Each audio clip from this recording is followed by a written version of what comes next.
Good morning. Welcome to Mobility Monday, March 4th, 2024. We've got a little special situation today. Hopefully some new guests in the house. Going live on my long video format profile as well, Uscreen. So let's get it on. The most important thing every Monday is to focus on having a good day, and definitely how that good day can lead us into a really good week. No matter the circumstances around us, it's so important to take care of your body. So this is a session that I've been thinking about all weekend. We've got athletes traveling, and I really want, and I've just got athletes that are just starting to get into the mix of racing. And we really want to really dial in on the fundamentals of taking care of the body and how the body functions. So first and foremost, this position right here is called a 90-90 hip, half kneeling position, 90-90 half kneeling. And from here you see the 90 degrees on the left knee and the 90 degrees on the right knee. So right here we're going to work on ankle and hip mobility by just pushing the knee over the ankle on the left side. And in response to that, we're also getting a little bit of loading to that left hip or to that right hip. So we've got left knee going over the toe, and we've got the left hip opening in response to that in a really gentle way. So we're just going to go nice and easy here. And just be very gentle with the body. We're not trying to force anything. So your posture is just tall and good. And we're just going to start in that half kneeling 90-90. With regards to the back foot, you can either lay it flat if that's more comfortable for you, but if you're into it and you can handle it, let's go tuck the toe under in the back. So just gentle movement. We've changed sides. We've got right knee over right toe, and left hip is just gently working alongside of it. It's a little bit early. We're just going to work through the hip openers before we go to the foam roller. So we're warming up the tissue before we get there.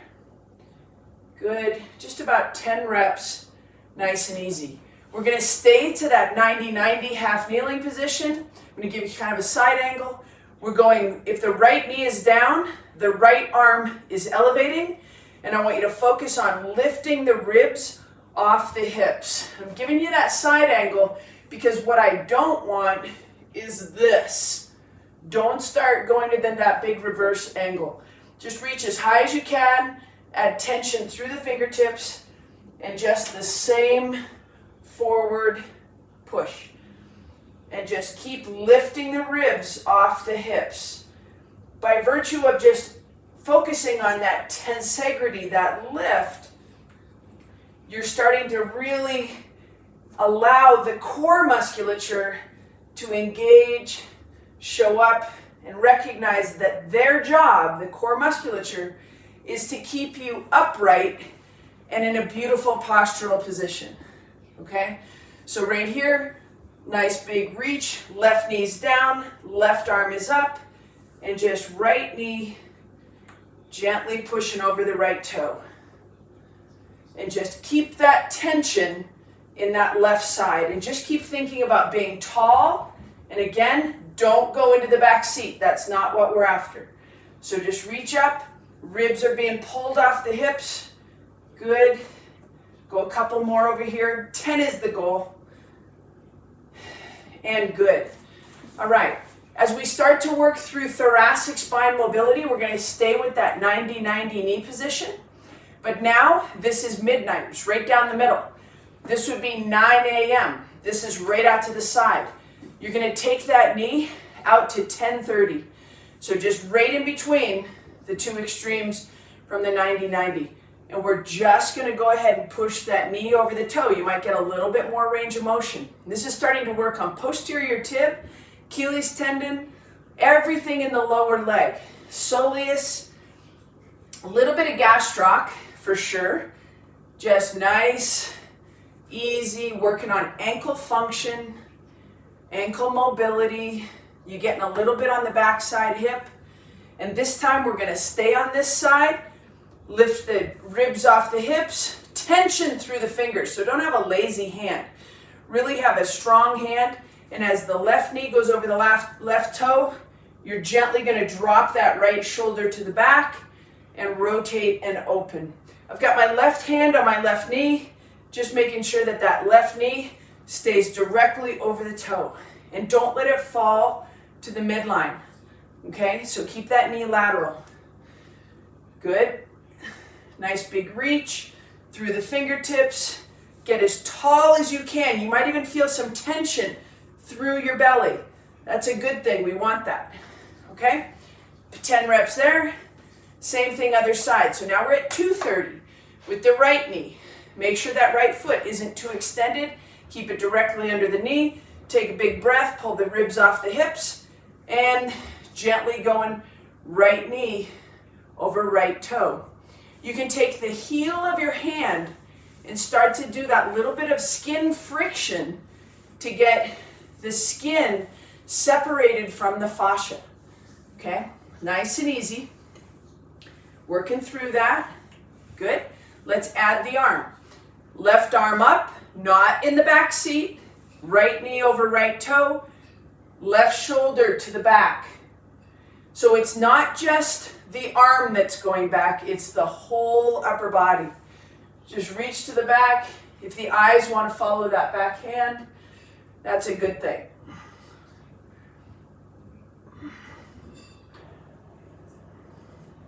Good. This is getting that inner thigh, that adductor.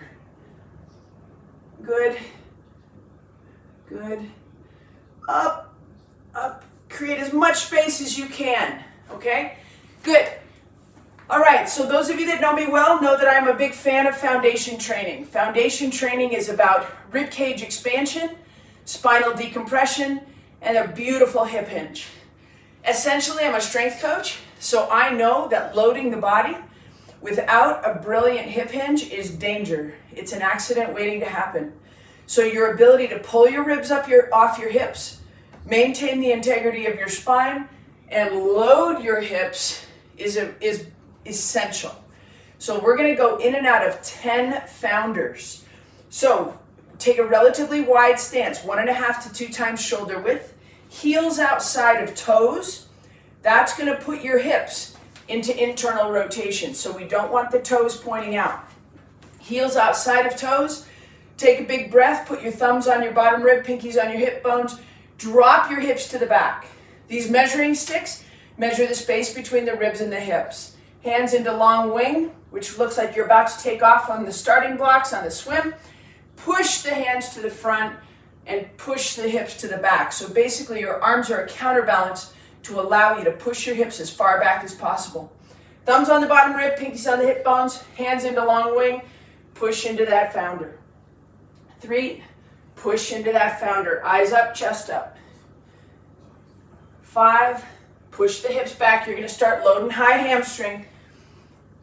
6, 4 more. 7, eyes up, chest up. So we don't want to be diving down here. Keep the chest up, hips back. There's tension in the body. 8, mobility is about neurological control. Mobility, I'm saying it again, it's not a repeat. Mobility is about neurological control and tension. So we've got to be able to accept tension in the body. We don't want you to be a wet noodle when you're doing mobility. There are times when that's an appropriate state to be in, but not here.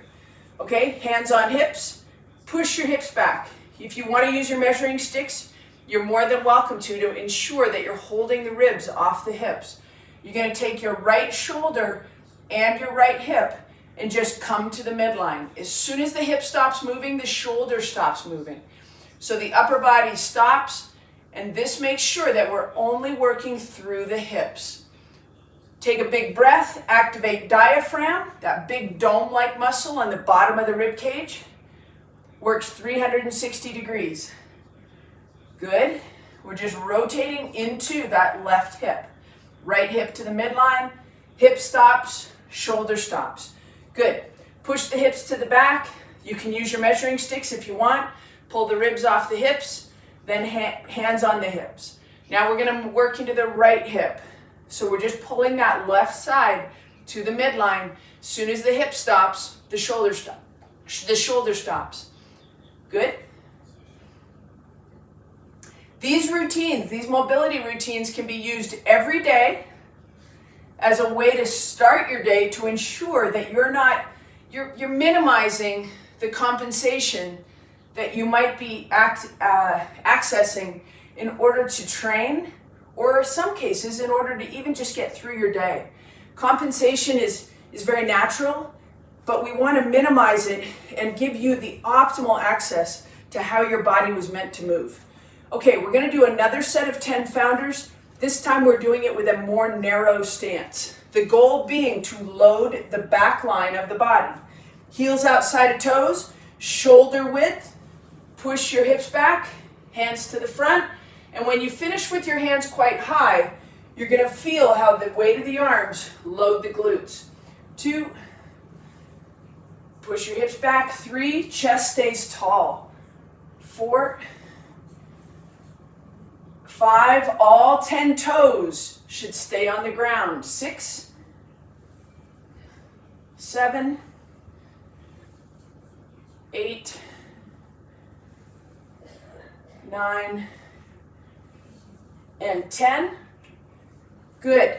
All right, so now let's go back to that wide stance. Keep your heels in that anchored position. So the heels are outside of toes.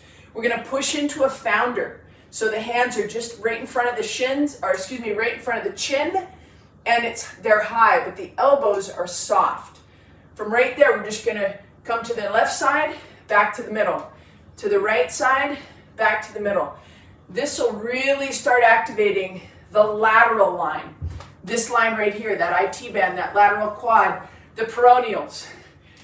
Keep the hands right in front of the chin, so don't rotate. We'll save that for another day. Okay? Just lateral gliding. When you glide left, keep that left knee in. You should feel a little bit of activation in that long leg in the adductors. This is how we get strong in the frontal plane.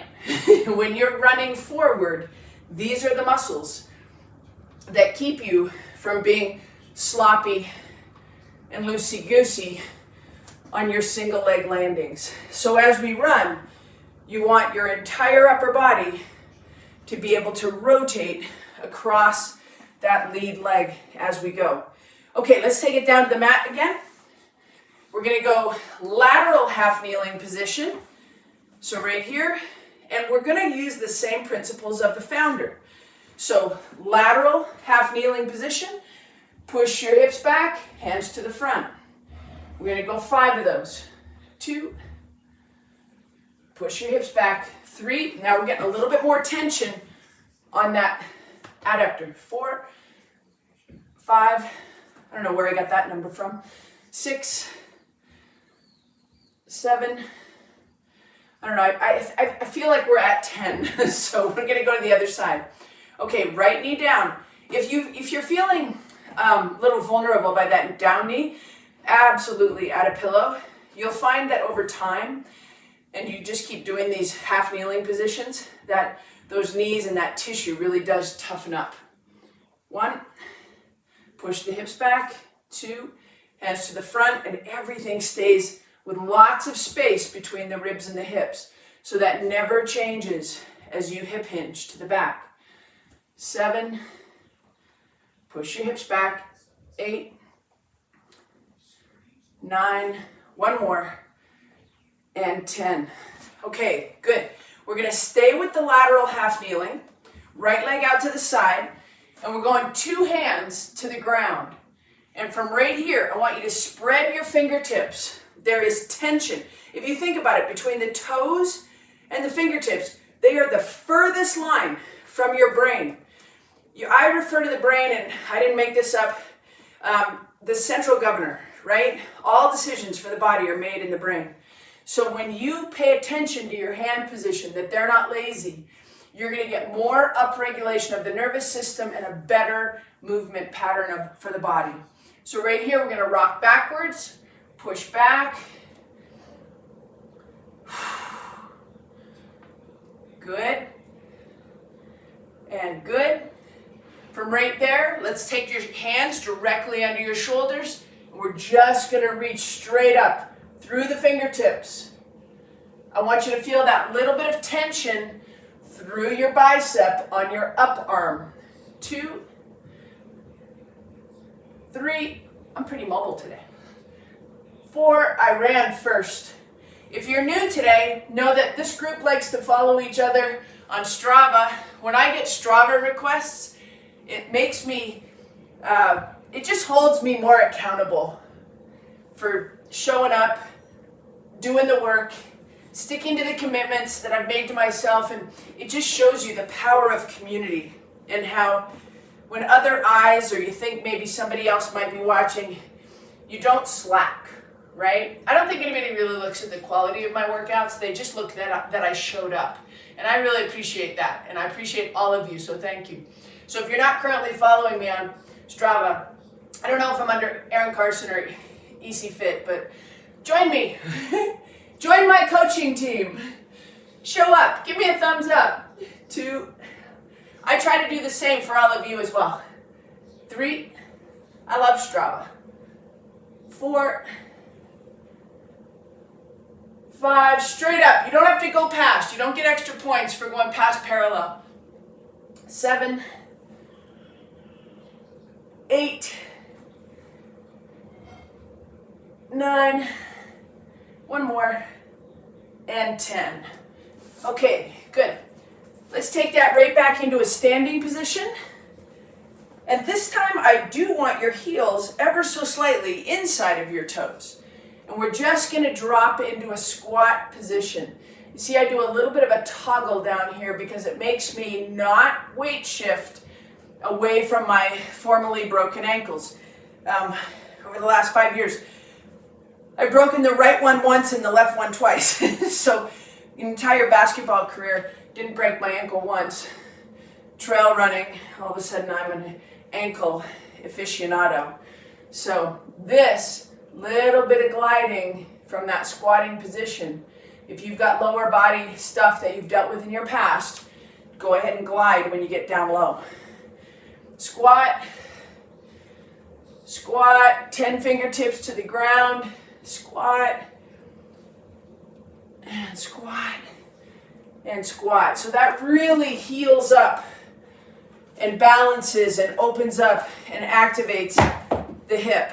Unique day today, we're going to use the foam roller last. So is that ideal?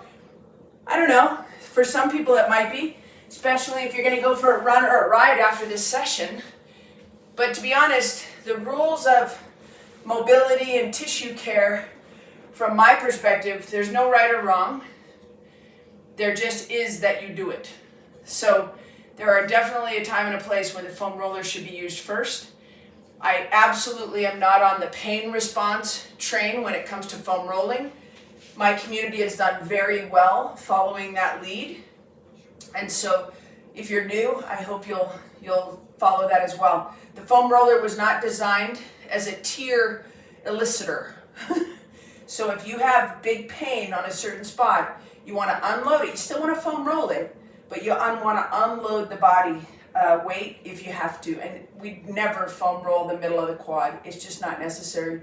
We can get change in the middle of the quad, up at the top and at the bottom, down by that patellar tendon and quad tendon. So right here, let's get the foam roller under the right calf. It's not on the belly of the muscle, it's just below the calf. Then the other side, if you've ever heard of a muscle spindle or a Golgi tendon organ, though they live in the musculotendinous joint. They are the indicators, or they're the ones that send the signal to change muscle tension and muscle length. So muscle spindles and GTOs, they live not in the belly of the muscle. They live in the edge of the muscle, where it turns into the tendon and attaches to bone. So most of the opportunity using the foam roller isn't from making your tears come out of your eyes because it hurts so bad. It's really about being very specific to where you spend time applying tension. All right, up onto the hips, sitting on the foam roller. We've already been through a bunch of movements, so let's take that left foot onto the right knee, and we're just going to work through the hips gently. And you might get a little dull ache here. If it's pinny, it means that you've gone a little bit too hard, and those glutes fatigued at some point during your training and racing, and you're down to piriformis. And if you're feeling a really active piriformis, which is a very, very deep hip stabilizer that does include the sciatic nerve, then all of a sudden you're getting a little bit too much pressure. So use that arm, and maybe even take the leg down and use 2 arms to foam roll. And I'm not saying don't train that hard. I'm saying every now and then you're going to cross the line, and how should you handle it? You should handle it by not beating it to a pulp. You should handle it by respecting the work that it did, and then have gratitude and just kind of unload it and let it heal. The body is very wise. It wants to do well. So if you give it a little bit of time, if you're fit and you're not injured, it doesn't need much time. Maybe it needs an extra 10 hours because you went hard, So be kind to yourself. All right, just nice and easy through the glutes. And then we're going to hit one more up here by the upper back, my favorite one.